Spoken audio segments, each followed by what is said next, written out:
Europe 1, 7h18, Thomas Soto. Les yeux et les oreilles d'Yves Tréhard, le regard d'Yves Tréhard tous les matins sur Europe 1. Bonjour Yves. Bonjour Thomas, bonjour à tous. Avant même l'ultime débat du premier tour que vous écouterez donc attentivement ce soir sur Europe 1, vous prétendez que François Hollande a été le fossoyeur de cette primaire du PS. Oui, alors c'est une primaire bien terme, mais le coup de grâce a évidemment été le boycott du deuxième débat télévisé. Monsieur le Président de la République était au théâtre et comme pour signifier « chamaillez-vous, bonnes gens, je m'en fous ». Le dédain, le dispute au mépris, la vengeance à la méchanceté. Hollande ne votera pas, je vous l'annonce ce dimanche, puisqu'il sera en Amérique du Sud.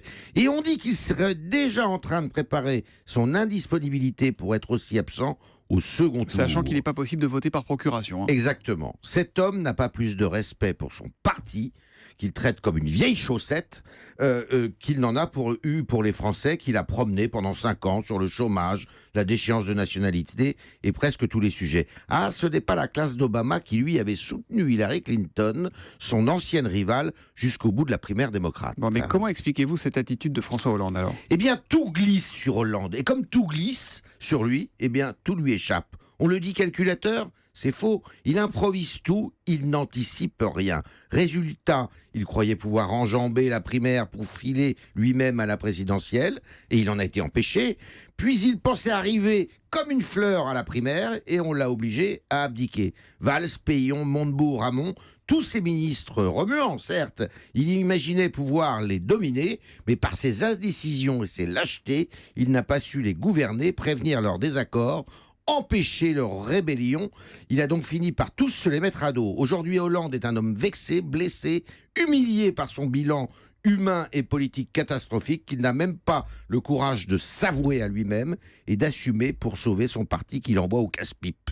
Hollande a tué le PS, mais il laisse les autres, une génération qu'il a sacrifiée, aux autres la responsabilité d'enterrer le cadavre. Mais Yves, est-ce que vous ne diriez pas exactement le contraire? Si François Hollande se mêlait de la primaire, vous ne diriez pas il a renoncé, pourquoi il s'en mêle aujourd'hui, honnêtement? Non, non, parce que il a justement rien fait pour éviter que le spectacle soit désolant. Et pour vous, donc, c'est une primaire quasiment en forme de cercueil. Si vous vraisemblablement, puisque l'avenir est sans doute ailleurs, dans une nouvelle gauche.